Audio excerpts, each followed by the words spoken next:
Hi అండి. అందరూ ఎలా ఉన్నారు? నేనైతే చాలా బాగున్నానండి. మీ అందరూ ఎలా ఉన్నారో నాకు కింద కమెంట్ బాక్స్‌లో చెప్పేయండి. అండ్ ఈరోజు నేను మీ అందరికీ ఒక రెసిపీతో వచ్చేసానండి. దాని పేరు వచ్చేసేటప్పటికి క్యాప్సికమ్ స్టఫ్డ్ కర్రీ. ఇది రొటీన్‌గా అయితే ఉండదండి. మనం చాలా తక్కువ ఇంగ్రీడియెంట్స్‌తో మనం ఈ కర్రీ అనేది చేసేసుకోవచ్చు. అండ్ ఈ రెసిపీ అనేది నేను చూపించట్లేదు. మా మమ్ చేస్తుంటే నేను షూట్ చేస్తున్నాను. ఆహ్, సో షూటింగ్‌కి ఎవరు లేరు కాబట్టి మా మమ్ రెసిపీ చేస్తున్నారు. అండ్ నేను షూట్ చేస్తున్నాను. సో ఈ రెసిపీ అనేది ఎలా చేయాలో మనం వీడియోలోకి వెళ్ళిపోదాం. So let's get into the recipe.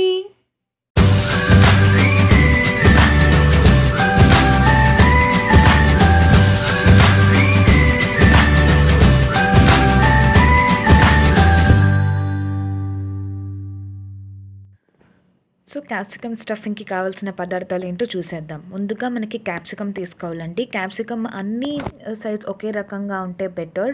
And వేయించుకున్న శనగపప్పు, కారం, జీలకర్ర, సాల్ట్, వెల్లుల్లిపాయలు అండ్ లాస్ట్కి ఒక కప్ ఆనియన్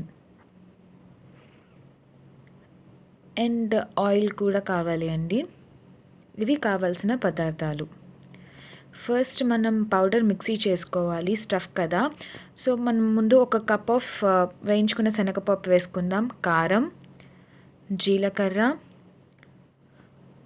సాల్ట్, వెల్లుల్లిపాయలు అనేవి వేసుకుందామండి. ఇవి ఫస్ట్ మనం గ్రైండ్ చేసేసుకోవాలి మెత్తగా పొడిలాగా.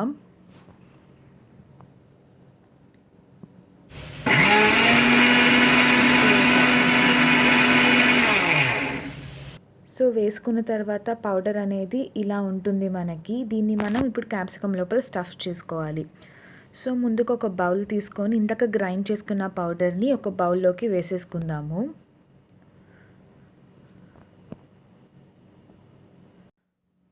ఇలా పౌడర్ అనేది బౌల్లో వేసుకున్న తర్వాత ఒక కప్ కట్ చేసుకున్న ఆనియన్స్ని యాడ్ చేసుకుందామండి. అండ్ ఈ రెసిపీలో ఈ స్టఫ్ని మిక్స్ చేసుకోవడానికి మనం ఎటువంటి వాటర్ అనేది యూస్ చేయట్లేదండి. ఇలా కొంచెం ఆయిల్ అనేది యూస్ చేసుకుంటే సరిపోతుంది.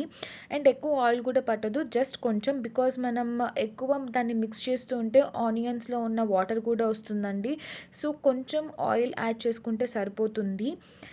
అండ్ బాగా గట్టిగా మిక్స్ చేస్తే చెప్పాను కదండి, ఆనియన్స్లో ఉన్న వాటర్ కూడా వస్తుంది. సో మనకి ఇట్లా రెడీ అవుతుందండి.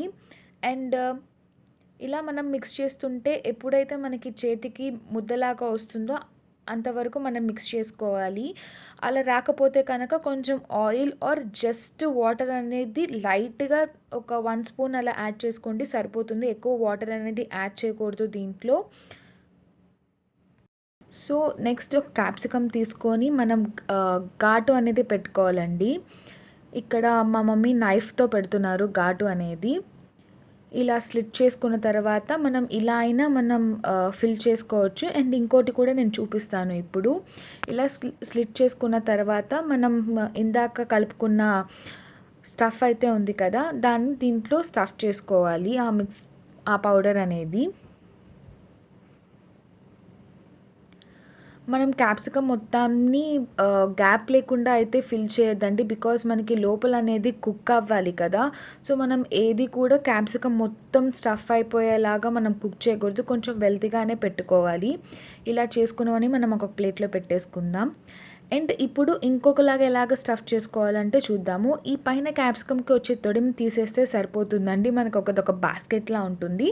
అండ్ బాస్కెట్లో మనం ఈ పౌడర్ మిక్స్ని ఎట్లా స్టఫ్ చేసుకోవాలో అలా స్టఫ్ చేసేసుకుందాం. ఇది ఈజీ మెథడ్ అండి, రేదర్ దాన్ ఇందాక చూపించిన దానికంటే. బికాజ్ లోపల పెట్టేయటమే కదా ఉన్న హోల్లో.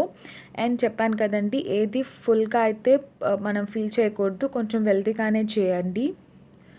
బికాజ్ పెట్టిన పొడి అనేది మనకి కుక్ అవ్వాలి కదా క్యాప్సికమ్ మొత్తం. సో ఇలా అన్ని క్యాప్సికమ్ అనేవి మేము స్టఫ్ చేసేసుకున్నాము. నెక్స్ట్ మనం దీన్ని కుక్ చేసుకుందాం. ఫస్ట్ ఒక కడాయి తీసుకొని దాంట్లో కొంచెం ఆయిల్ అనేది వేస్తే సరిపోతుందండి. దీనికి డీప్ ఫ్రై అయితే కాదు, షాలో ఫ్రై లాగా చేసుకుంటాము. సో ఆయిల్ అనేది హీట్ ఎక్కాక క్యాప్సికమ్ అనేవి కడాయిలో పెట్టేసుకుందాము.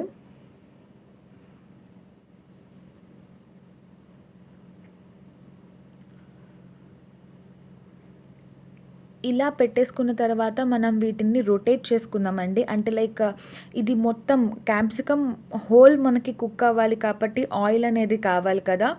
సో, ఇలా కొంచెం తిప్పుకొని మొత్తం ఆయిల్ అనేది మొత్తం పట్టేలాగా తిప్పుకోవాలి. ఆర్ ఎల్స్ మీ దగ్గర ఏమైనా బ్రషెస్ ఉంటే జస్ట్ ఒక క్యాప్సికమ్ మొత్తానికి ఆయిల్ కోట్ అనేది ఇవ్వండి సరిపోతుంది. సో, ఇలా ఆయిల్ అనేది మనం మొత్తానికి పట్టిన తర్వాత మనం లిడ్ పెట్టేసి వాటిని మగ్గించుకుందాము. అండ్ కొంచెం సేపు అయిన తర్వాత మనకి మూత తీసి చూస్తే చూసారా కొంచెం కలర్ చేంజ్ అనేది కనిపిస్తుంది. అండ్ అక్కడక్కడ మనకి కుక్ అయిన మార్క్స్ అనేవి కనిపిస్తున్నాయి కదా! చూసారు కదా! ఇలా కుక్ అవుతూ ఉంటాయి. మనం జాగ్రత్తగా ఇంకో సైడ్ తిప్పుకుంటూ ఉండాలండి. ఎక్కువసేపు మూత పెట్టి మాత్రం ఉంచేస్తే అది ఒక సైడ్ కుక్ అయిపోయి మాడిపోతుంది. సో, మనం ఒక 1 మినిట్‌కి మనం తీస్తూ ఉండి వాటిల్ని కలుపుకుంటూ ఉండాలి. చూసారు కదా! ఇప్పుడు ఒక సైడ్ కుక్ అయిన తర్వాత మనం ఇలా నెక్స్ట్ సైడ్‌కి తిప్పుకోవాలి వాటిల్ని. లేకపోతే ఒక సైడే కుక్ అయిపోయి అవి మాడిపోతూ ఉంటాయి. అందుకే మనం మూత పెట్టుకొని చూసుకుంటూ ఉండాలండి. మధ్య మధ్యలో మర్చిపోకండి ఇలా. వాటిని తిప్పుకుంటూ ఉండాలి ఇంకొక సైడ్‌కి.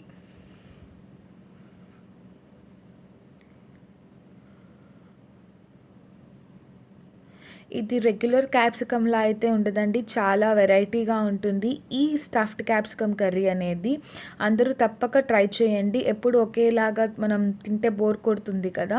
సో, ఇవి ఆల్మోస్ట్ కుక్ అయిపోయాయండి. చూసారా మనకి ఆల్ సైడ్స్ కుక్ అయ్యాయి. క్యాప్సికమ్‌ని మీరు చూస్తున్నట్టయితే కొన్ని అప్ సైడ్ రివర్స్‌లో ఉన్నాయండి. బికాజ్ మనకి ఆల్ సైడ్ క్యాప్సికమ్ అనేది కుక్ అవ్వాలి కాబట్టి మనం ఎక్కడ కుక్ అవ్వలేదో దాన్ని అలా చూసుకుంటూ ఉంటే మనకి బెటర్ అండి. బికాజ్ మనం ఆయిల్ అనేది ఎక్కువ యూజ్ చేయలేదు కదా! Cooking purpose just shallow fry చేస్తున్నాం కాబట్టి వాటిని అన్ని సైడ్స్ బాగా కుక్ అయ్యాయా లేదా అని చూసుకోవాలండి. ఇక్కడ కొన్ని ఎక్కువ ఎందుకు కుక్ అయ్యాయంటే అవి క్యాప్సికమ్ చిన్న సైజు ఉన్నాయి కదండీ! అందుకే అవి కొంచెం ఎక్కువ కుక్ అనేవి అయ్యాయి. అందుకే క్యాప్సికమ్ అనేది అన్నీ ఒకే రకం సైజ్ తీసుకుంటే మనకి ఈవెన్ కలర్ అనేది వస్తుంది. అన్నీ ఈవెన్‌గా కుక్ అవుతాయండి. ఇవి అంటే డిఫరెంట్ సైజ్ దొరికాయి మాకు. అన్నీ ఒకే సైజ్ దొరకలేదు. సో, చూపించాలి కదా అని చెప్పి ఇలా చేసేసామండి ఇంకా.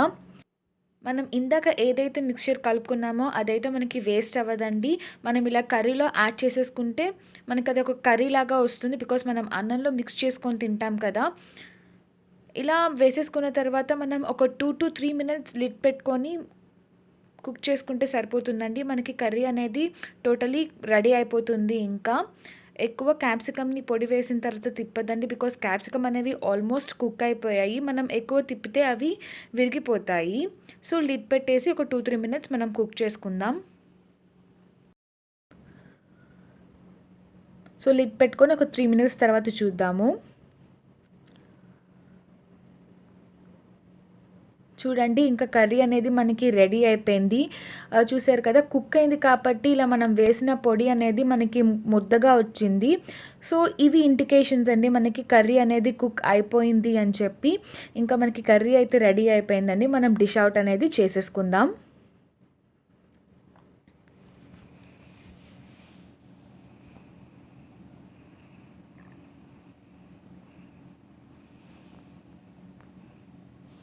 So, regular capsicum curries or capsicum potato కర్రీని మనం ఎక్కువగా చూస్తూ ఉంటాం కదా! ఇలా క్యాప్సికమ్ స్టఫ్‌ని సింపుల్ అండి. మనం స్టఫ్ కూడా ఎన్నో ఐటెమ్స్ వేసి చేయలేదు. జస్ట్ ఒక 2-3 ఐటెమ్స్‌తో యూజ్ చేసి మనం ఈ క్యాప్సికమ్ స్టఫ్ కర్రీని చేసుకోవచ్చు.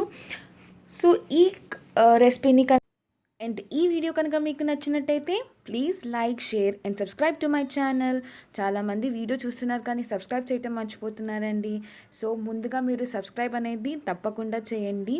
అండ్ ఈ రెసిపీ కనుక ఎవరైనా ట్రై చేస్తే కింద నాకు కమెంట్ బాక్స్లో చెప్పేయండి ఈ రెసిపీ అనేది ఎలా ఉంది అన్నది.